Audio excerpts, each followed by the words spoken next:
Just weird to get back your leg.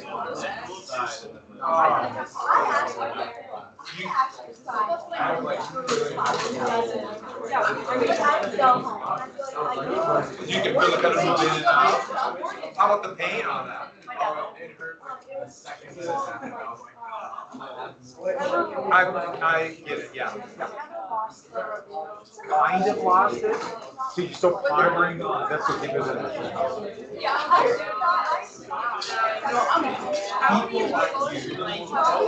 Okay, you get the one on. That's cool.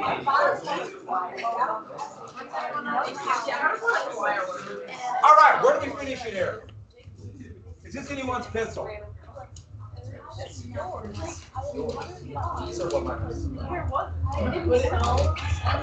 right. So, oh, I want the noise again. All right, we're not getting it. Where did we finish? Did we get to Charlestown? Yeah, we have Charlestown, move north. And we got the Southern strategy. Yeah, we're on. What battle brought the French into the war? Saratoga. Who was the hero of Saratoga? And what fort did Benedict Arnold try to give to the British? Yeah, West Point. And, oh, what two battles convinced the Patriots they could fight and win? Trenton. Oh, sure. Trenton and. Trenton and Princeton. Very good. Yeah, Trenton and Princeton. And then Saratoga convinced the French they could win. Who would lead the? They called them the Rangers down the Ohio River to give the United States a claim. And who was the leader of the Mohawks? The name that's used, the name the English use. Joseph Brand. The fire inspector. They're coming in looking for hostages. They just do a run through to make sure there's no like exposed wires. But he's probably been in there 5 or 20 times. Probably thinks you're remote. Maybe I should let somebody else open that. Who is the name of the Mohawk who would join the British? Joseph Brand. All right, so we got Charlestown. So as you can talk, did we talk about this easy to follow map? That's what you said, it's easy to follow the map. And right to the bell rang, right? Yeah. So Charlestown, and so there were continental forces forming in here, and the British, Cornwallis has to go get them.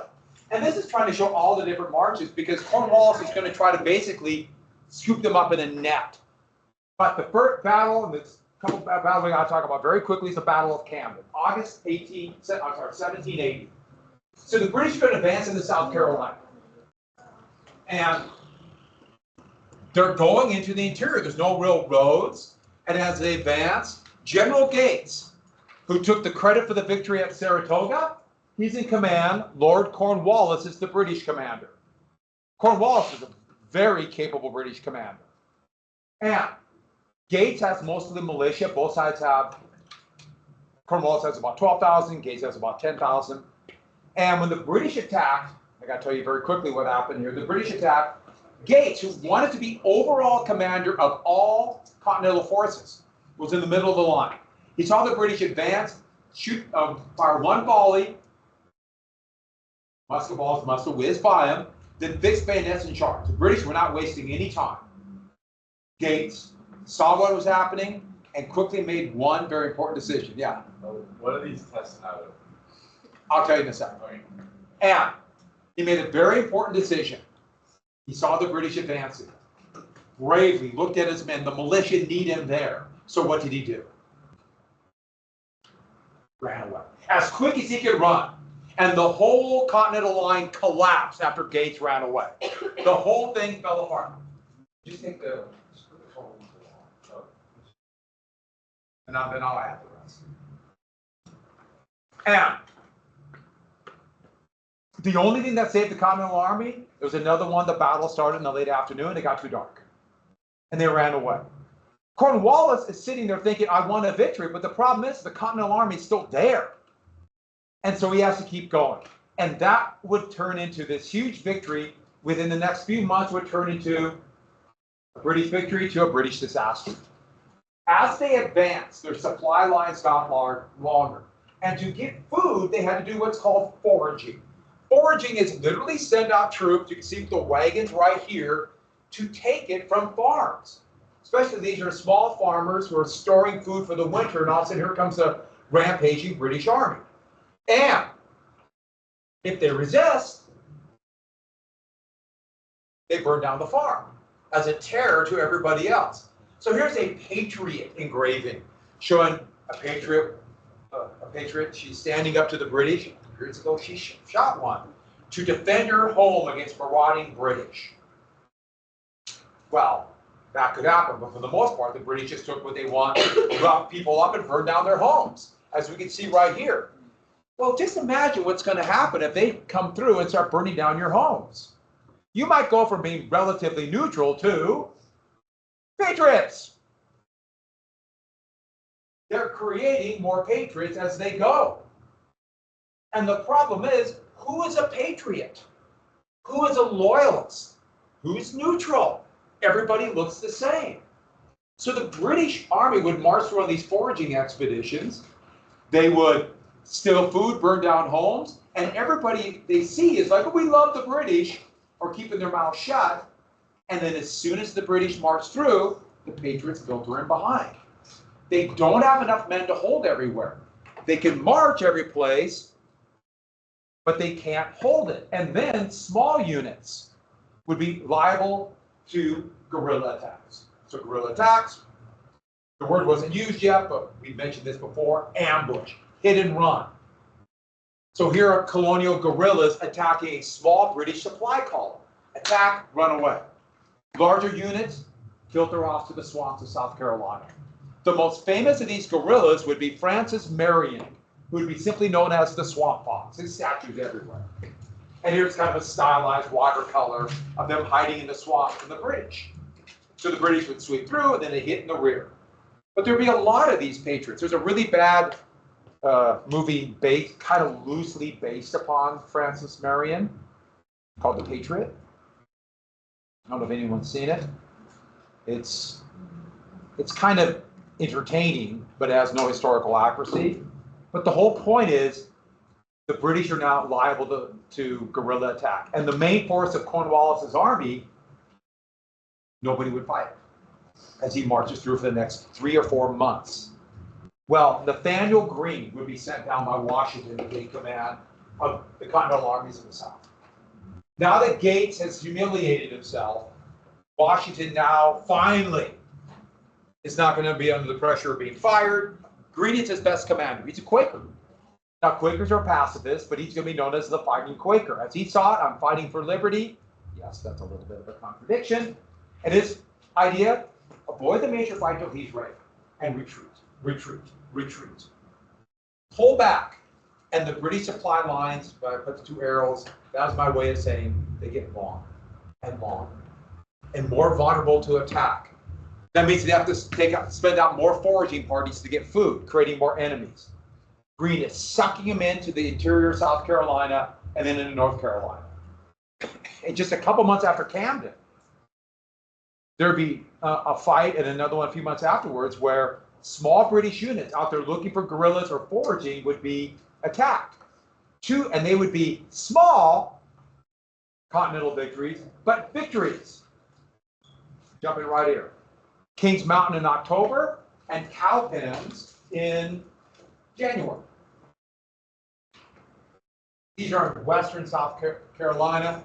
Kings Mountain, basically, pretty elite cavalry under a lord by the name of a General Lord Tarleton, stumbled into an ambush set by basically hillbillies who were neutral but furious of the British taking their food. In the thick forest here, they were overwhelmed. And at Cowpens, not a great picture of Cowpens, another small British force would be defeated. Remember, they don't need to win. Stay in the fight. So Greene kept retreating. The British are getting frustrated. The main army is chasing, eventually into North Carolina, and that will lead to another crucial battle. I'm taking and choosing. March 1781, at the Battle of Guilford Courthouse in central North Carolina. And the thing is, Greene can pick the site. Cornwallis is so desperate to attack. Greene can pick the best place for his forces. 3/4 are militia. He doesn't have as much artillery, but he can pick. Because wherever he stops, Cornwallis has to attack, or Greene will keep running. So he knows. And at Guilford Courthouse, they knew the U.S. flag had 13 stripes. It was red, white, and blue. A blue field in the left-hand corner with 13 stars. Red, white, and blue, 13 stripes. That's what they came up with. So that's the Guilford Courthouse flag. And that is an American flag. Once it's an American flag, it's an American flag. That's that flag right there. Guilford Courthouse flag. That's a Civil War flag. That's the flag of Royal Italy. And that's the most famous of the Revolutionary War flags, especially Ross flag. There was no set pattern for the stars. They could put the stars wherever the flag maker could put them wherever they wanted, until it got to be too many states. Then they started setting the pattern. 1890s. All right, so back to this. Easy to follow map. You get what happened? You know? Everyone got it? Can you recreate this on the test? A picture? No, just tell me what happened. Oh. I will draw, because I want to. And once I show my cartography skills, I will draw very quickly what happened and give you a very good idea. Now, first off, I'm going to draw a field. Greene was outnumbered, so he didn't want a big field, a broad plain where he could be outflanked. So he picked basically a field that had been cleared for cattle, but it was surrounded by forest. So let me draw it. Now, that's forest, right? What is that? Forest. Forest. How do we know it's forest? Because you said It's it green was. and there's deer. Deer, right? Pretty good, huh? Rabbit.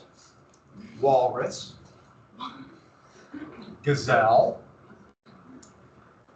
Mongoose. Okay, so almost too much like a mongoose. All the flora and fauna of the forest. But here's a flat field.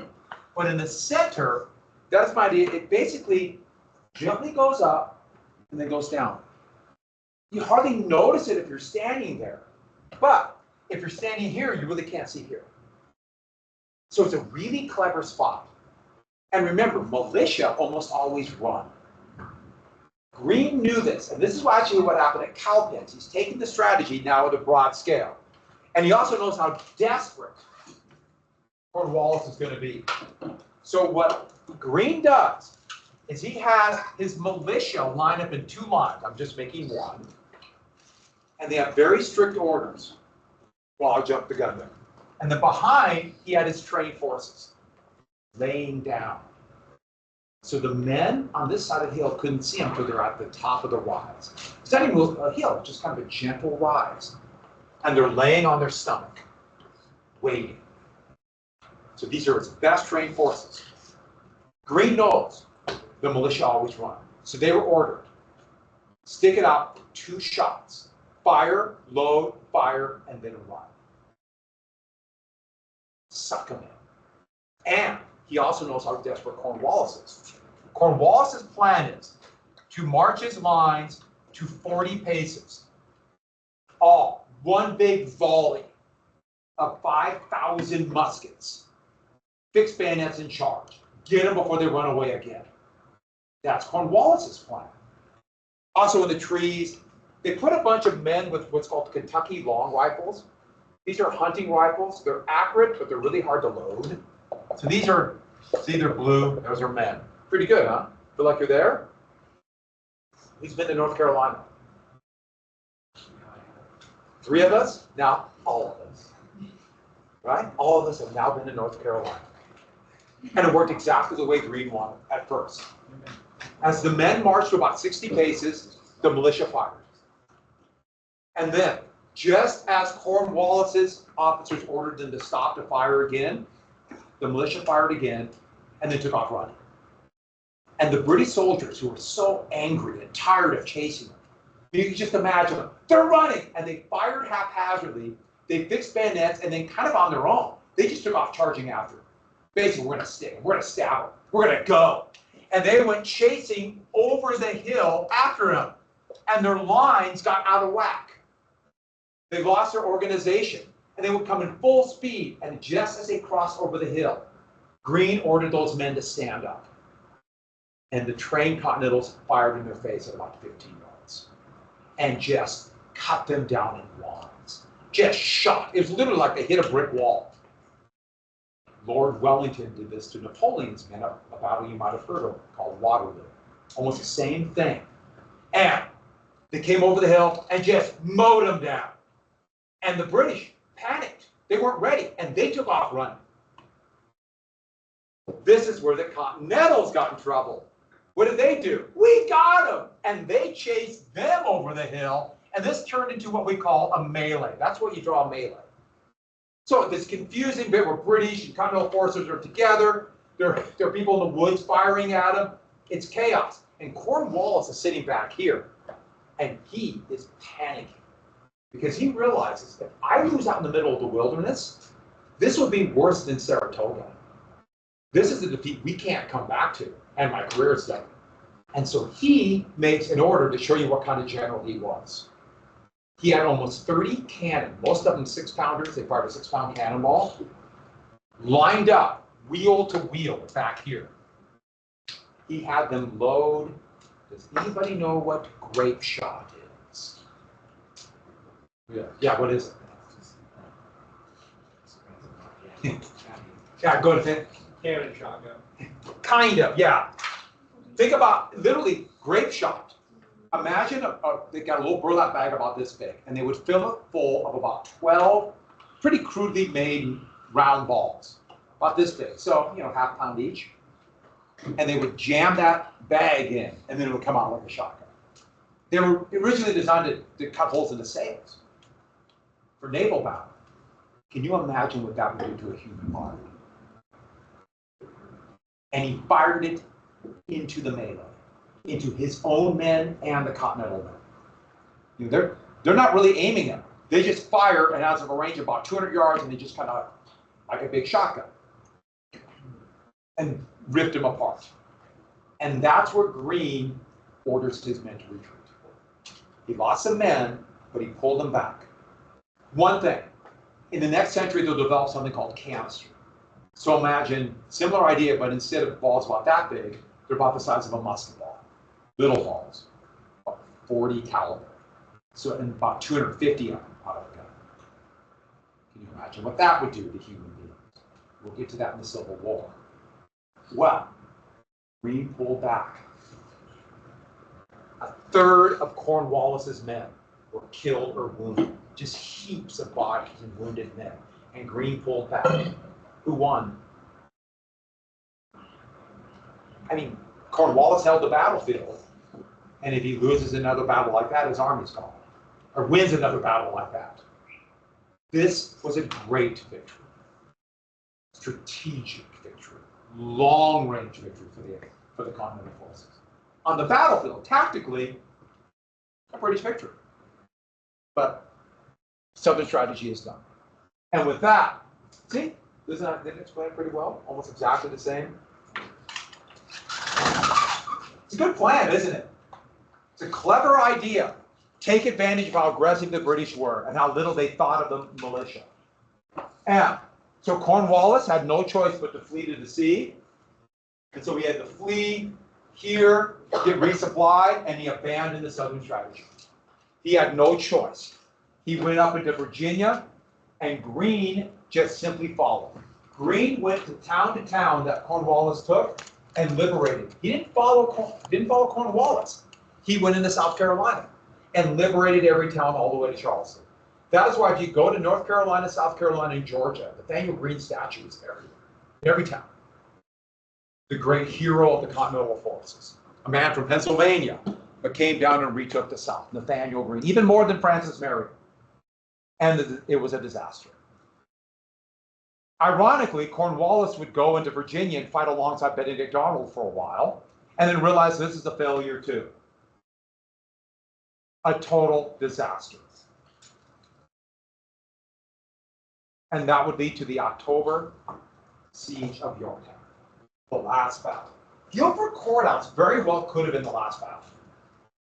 But Cornwallis went to Virginia, realized this is going nowhere, and retreated to the James Peninsula, just across the peninsula from Jamestown, to a little harbor called Yorktown on the York River, and wait for the Royal Navy to pull them out. So that's his plan.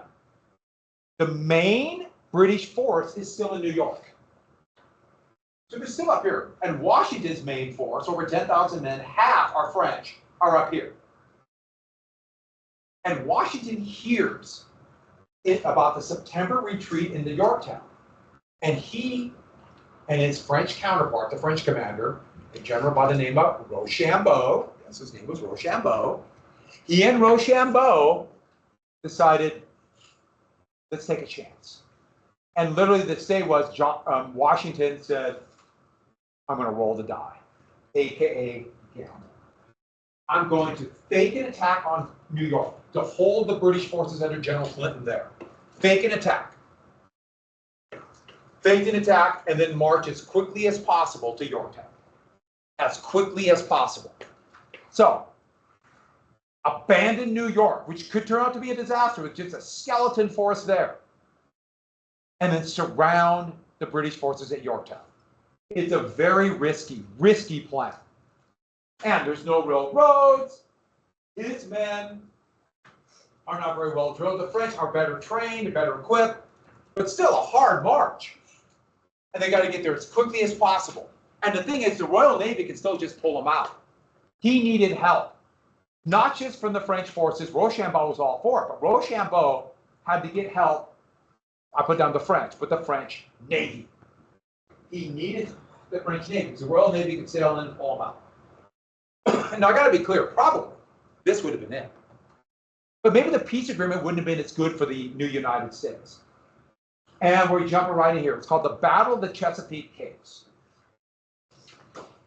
It's not really a battle. The Chesapeake Capes is this area right here, where Chesapeake Bay is here. So the Royal Navy would have to sail in and go to Yorktown and pick up Cornwallis's men and sail out, go back to New York. Now, ships of the line were the main ships in any navy. They're going to be sometimes referred to as battleships in the next century. They go to dreadnoughts and then back to battleships. How many battleships does the United States have today? None. They're obsolete. So battleships aren't used anymore. But they have anywhere from 50 to 150 cannon on them. Some of these top-heavy triple-deckers. But these are the ships that would literally line up, kind of like in land combat. They would line up, here's a line of the French fleet, the British fleet, and they would go anywhere from a quarter mile to a mile away and blaze at each other. It wasn't really creative. We're not going to go into naval combat, but that was it. The ship's big enough to be in this line. So these are the most important ships. I should add, only the wealthiest countries could afford them. The U.S. never really had it, ever. And the French fleet in the Caribbean had 24. Remember, they kept 3 small islands in the Caribbean after the Treaty of Paris of 1763. So they're in Martinique and Guadeloupe, waiting, or there to protect their possessions.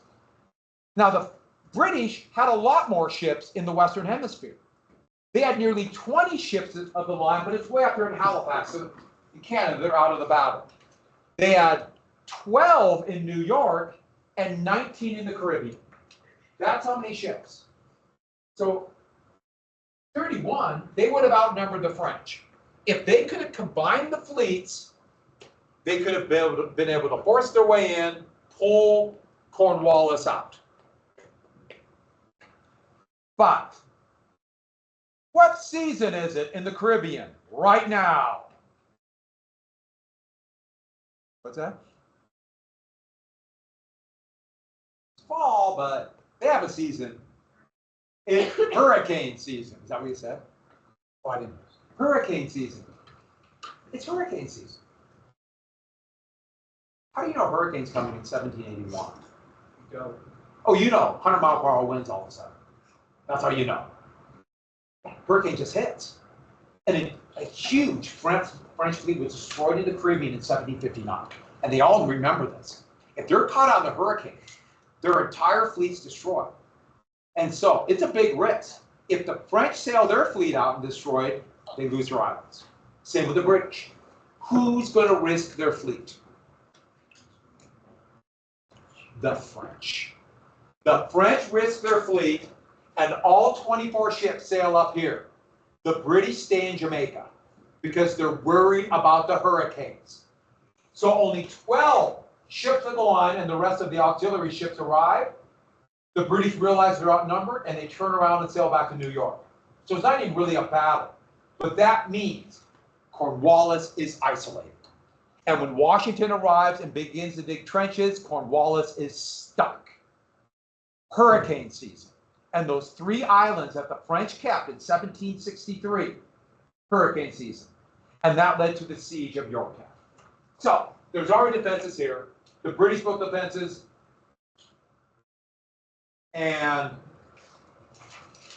they had trenches and redoubts, fortified positions, and the French and the Continental forces surrounded them. And they start to lob shells in there. The Continentals fired shells, they couldn't hit anything. The French hit stuff, which infuriated the Continentals. But Cornwallis is doomed. He doesn't have enough supplies for his 10,000 men. And after Continental and French forces took 2 forts called redoubts, Cornwallis realized he was done. I should add, Washington's adjutant, and then became a member of Congress, and stabbed Washington in the back. Just kind of a scoundrel. But begged Washington kind of had a soft spot for him, begged Washington to allow him to fight again. He would lead the attack on one of the redoubts, redoubt number 9. And then would later try to create a dictatorship and a king. And his name was Alexander Hamilton. And so if you know about Hamilton, just a total scoundrel. How would he know there'd be a very famous musical about him later on that's kind of based upon his life? But eventually Cornwallis would have to surrender. Cornwallis would surrender. I should add, he was a brilliant scoundrel. Brilliant. Hated democracy. So, Cornwallis surrendered. And there's a lot of gamesmanship here at this surrender. Cornwallis did not want to surrender to the colonials. So the ceremony would be the commanding general would come out and present his sword to the commanding general of the victory. And they basically had terms. Washington allowed them to stack arms, so give up the rifles, but then they could sail on. We're done fighting. You can go home, but we won't. Well, Cornwallis didn't want to surrender to a colonial. So he didn't show up. This kind of creepy watercolor shows it where everyone's orange-faced. I don't know what was going on that October, but Cornwallis sent his second in command to claim to be ill. His second in command went to Rochambeau. He'd rather surrender to the French and try to give his weapon. Rochambeau pointed to Washington. So he went to Washington. Washington, infuriated by this slight, pointed to his second in command, Benjamin Lincoln. And he surrendered to Benjamin Lincoln right here. And this orange-faced Washington is handing off to orange-faced Benjamin Lincoln. I'm thinking of somebody here. This reminds me of somebody. Moving on. So we're jumping right to here. So they start having a peace treaty in Paris. And they're meeting in Paris. The problem the new United States has, France, the Netherlands, Spain, could care less about the 13 colonies. And while that's going on, Washington almost lost his army. It's called the Newburgh Conspiracy in Newburgh, New York, on the Hudson north of New York. Washington has to hold his army together. He must hold the army together. So even though there's no more major fighting, the British still have nearly 30,000 men in New York. And if Washington's army disappears, which it very well could, the British can still win. And the problem is, the army hasn't been paid. And the officers were grumbling. They want their money. Officers will get a little. In the tradition of armies everywhere to this day, unless the men are going to be kind of cheated. The Continental Congress promises to pay, but they haven't delivered. They promise a lot. And there's a story where the Continental Congress pay back its bonds. Will its money be worth anything? What about all those people who loaned them money? And a scheme was created to make Washington dictator. And they tried to convince officers of the Continental Army to join it. The two men who came up with this scheme are one of the most famous financiers in American history, Robert Morris and Alexander Hamilton. Came up with this idea that Washington would lead the army, overthrow the Continental Congress, and become the dictator. And Hamilton's goal was to create this kind of financialized creditor state based upon debt and the military.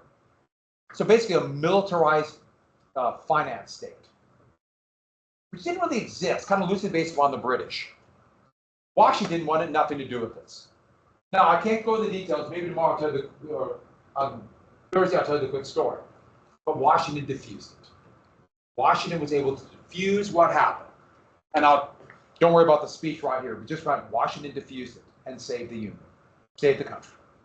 And then the amazing thing is, when Washington was done, he gave up power. Washington went home. He idolized his stories that he read about the Roman Senate and Cincinnatus, who became dictator at time of emergency and then gave up power. And that's what he did. Now, Washington kind of agreed with Hamilton and Morris on some of it, except for the dictator part. So with that, the Treaty of Paris could go on. John Adams and Ben Franklin would be the lead negotiators. Remember, they wrote the Declaration of Independence together. I should also add that they both turned out to hate each other. Franklin thought Adams was a lunatic who was emotional and be flighty and go all over the place. In fact, he was so emotional you couldn't trust him. And Adams thought Franklin was a degenerate who had innumerable affairs with young Parisian women who seemed to follow him wherever he went. And also Franklin, for good health, he used to like to walk around the streets of Paris naked. And so that also seemed to bother Adams. I do got to admit, it's kind of funny to think about a 70-year-old Ben Franklin walking around the streets of Paris naked, and he didn't care. So, hey, all right, well, in secret, away from the French, who didn't care, they negotiated that U.S. would get their independence. Now, what did that mean? Well, we'll see. All land east of the Mississippi, George Rogers Clark, between Florida and Canada would be the U.S., including the Great Lakes. The British would have to leave the Great Lakes, at least the southern half of it in Lake Michigan. And then, what about the Loyalists? Britain demanded the Loyalists not be cheated.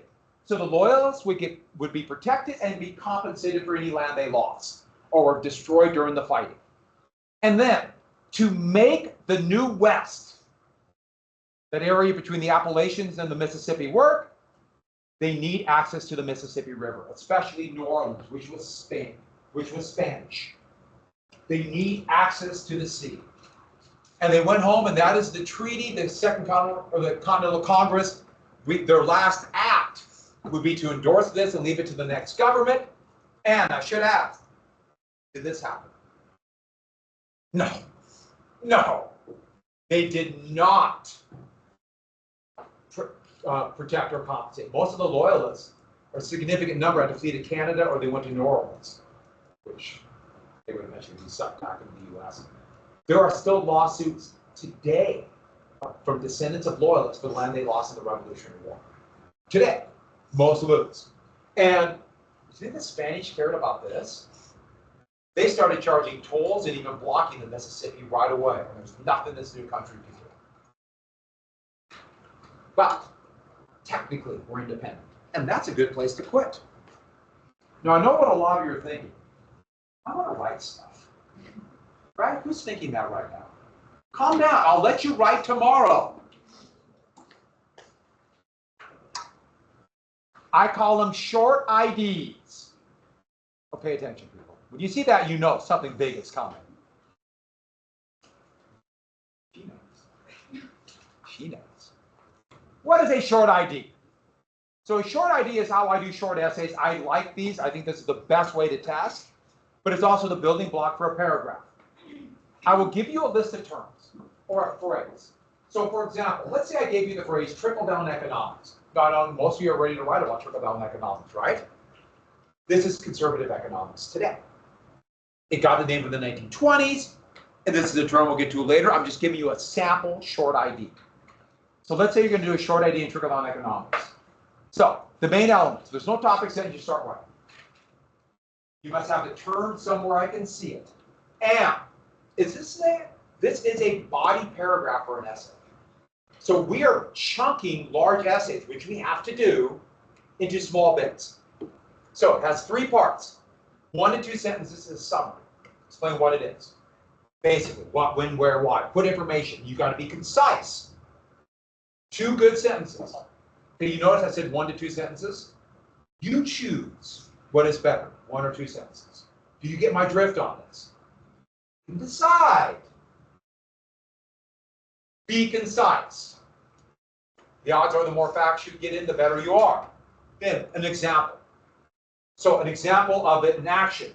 So what trickle-down economics did. Or an example of who wanted it. Why they wanted it. An example of something concrete. And then the biggie, the effect. Why is it important? What did it lead to? You know, if I ask you about Bacon's Rebellion, what it led to, it's slave codes and racism. That's what it led to. So let's look at an example. You do not need to put the letters in. Don't put the letters, I just put the letters to show you the 3 parts.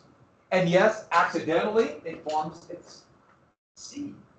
Summary, example, effect. The acronym C. Pretty cool. We see the light.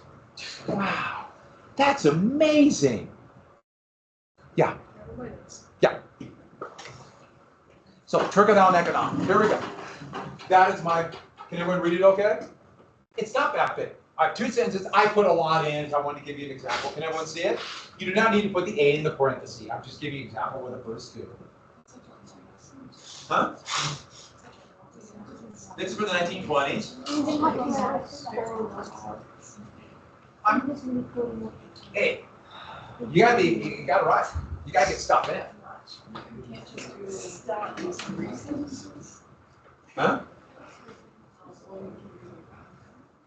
Those are long. Yeah. That's what a sentence is. This is a compound sentence. Can everyone see it then?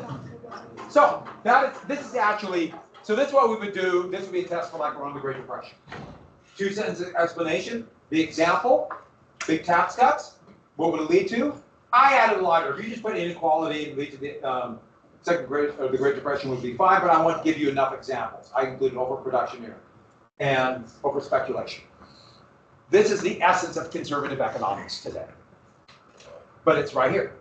This, we will get to it, we will talk about it. We have to do economics. Everything's economics. By the way, is the state of Montana, do they believe in this now? Yeah, that's Montana. Montana today funnel money as much as they can to the very wealthy. That's Montana's government today. If President Trump is reelected, he will funnel as much money to the very wealthy.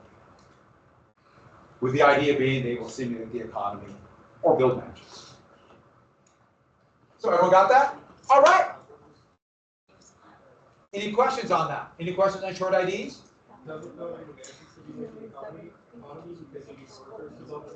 Yeah, how many mansions are going to build? So it depends. Maybe, maybe not. Yeah. How many are we going to write? So you're going to write 4 of these. 4 is a good number. Is 4 enough? No, I see a phone out. Why is the phone out? Okay, just wait.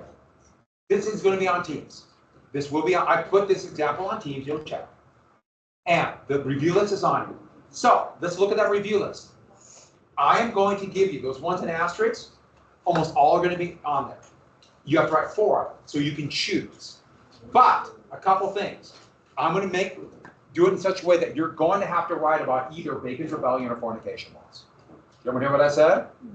And you notice the Declaration of Independence is bold. You're going to have 2. There's going to be unalienable rights and the social contract will be on. 2 choices for short IDs. You ever hear what I said? Unalienable rights and the social contract. Okay. And Also, you get choices. And so you don't have to answer each one.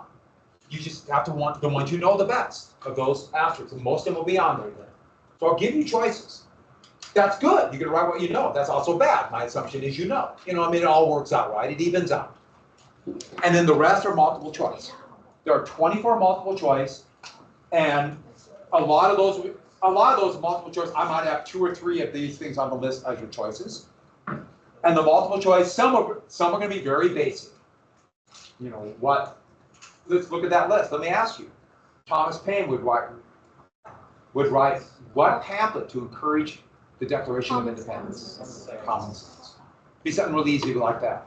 But then, like, there might be one on mercantilism where you got to know a little bit about mercantilism, you know, navigation acts, and exports, imports. Yeah. So there's going to be some complex ones. I should add, you should like short IDs. Short IDs are so much better than multiple choice. Multiple choice, it's right or wrong. You have one chance to get it right. If you misread a word and get it wrong, you get nothing, 0. Short ID, even if you don't know everything, if you get most of it down, you can still get credit. You want essays. You want to write if you want to do well. I know it's more work, but it's a lot better. It gives you more opportunity. If you just say, I'd rather do multiple choice, you have to do an A, count. Really? Because multiple choice questions can be hard, and some of them will be difficult. But you want that. Can you rephrase that? You expect that. Any other questions on any ones you're not sure about on this list? I'll answer anything you have. Anything. Cuneiform, we know cuneiform? The what? Yes. The Sumerian writing? The what? I don't remember. That's not on the test? Oh, okay. Don't listen to me. I'm just, So only these are on the test? yes. You're not gonna pull anything else out?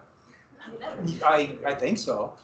You promised. The only thing I would say is, you know, let's say there's something on there, I might ask, let me look at this real quick. So I might ask something like, you know,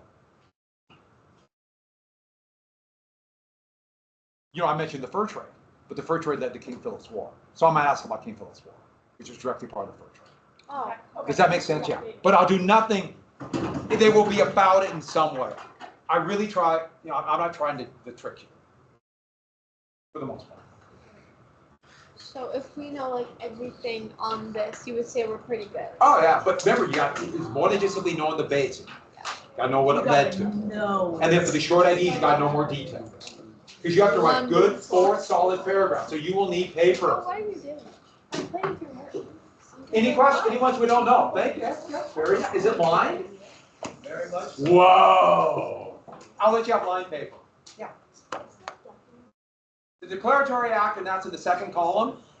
And that's basically the Parliament saying, okay, we might have repealed the Stamp Act, but we're still in charge. Any others? Yeah. What was the difference between the first and second? Okay, the first Continental Congress, the big thing we have to know about that is it came right after the Tea Act, and that's the one that would set up the militia. The second Continental Congress would meet right after Lexington and Concord, and that would be the government for the war, basically. So they're the ones who would do, think Washington, the Olive Branch petition, and what? Yeah. And so they're the ones who would make the Continental, sent Adams and Franklin to do the speech. Yeah. Yeah, I mean like 1763, big date. 1676 might be on there, 1776. Yeah. Yeah, 1783. No, I'm not going to say what was the date of the Declaratory Act. There will be questions like that. But I should do that. Wouldn't that be fun? No. Any other questions? No, I'll answer anything. Hey, wait a sec. This is your chance to ask questions. Yeah. She warned her husband, don't forget the ladies when he was writing the Declaration of Independence. Meaning, they knew they were skipping people for equality and rights. Any others? Abigail Adams. Yeah. You got, when you walk out. When you walk out. Yeah. Because we only got 2 minutes. Maybe. Stands off nice, I know. But that's a bonus. Yeah. Say it again. That's okay. Is that in the third column? Wait, what one was it? Committees of correspondence, there's something I just simply called the committee. They would do propaganda for the First Continental Congress. They enforce the board conference. Yeah. Will there be any artistic part of Well, yeah. Township duty, same as this township tax. All a duty is a tax. And I probably didn't even I wrote duties without even thinking about it. All right. So, you have the period. And if you have any questions, I will check Teams until about, last time, I'll try to remember to check by about, before 9 o'clock, then I won't check again. Yeah. Have you graded the what? Are you graded on spelling? Yes. Specifically you. If you misspell a word that's a little complex, fine, but if you misspell things like the, yeah, that will stick in my head as I give you a final score. I wouldn't be shocked. 200 points. Oh yeah, I weight test a lot. So what I do is I grade it out of 100, then double the grade.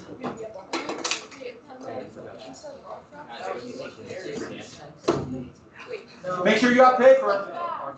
Four good paragraphs should be about a page and a half. A U.S. Customs notice from RRR 2211 at How'd they do on the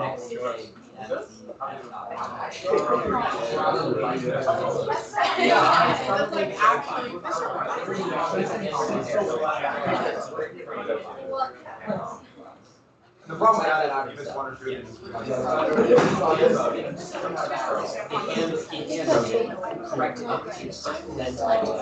I believe you 100%, but it's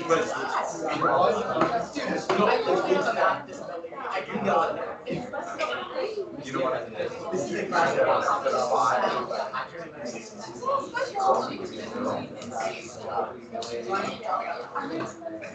Let me write down a little note, and so I'll remember when I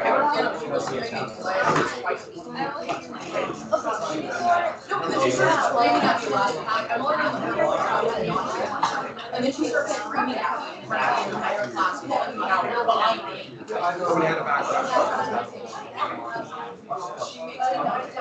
So, I don't think it's. I'm not gonna write that. I'm not writing So, maybe I just missed, but I'll check it, okay?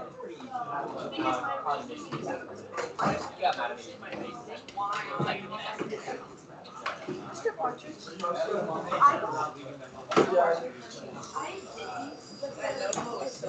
Oh, it's a trend. I love that glass. Yeah, in fact, I was gonna do this after the test, I was gonna put out the list that didn't have names.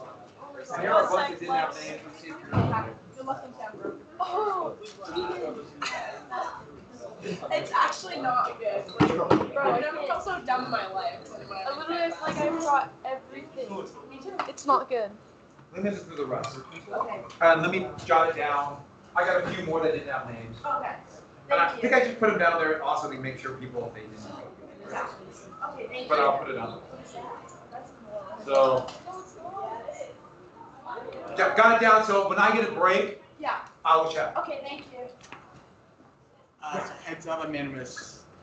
Heads up, I'm absent Thursday, Friday, Monday, and Tuesday. Where are you going again? Edmonton. Huh? Last time going to Edmonton. Oh, Edmonton, okay, yeah. Where are you going to Edmonton? My family just wanted to go to Canada. We already pretty much like Calgary. Yeah, you set up a trip. I remember you told me that, yeah. Well, Edmonton's a cool place. Filled with Canadians. You gotta speak Canadian. You know Canadian?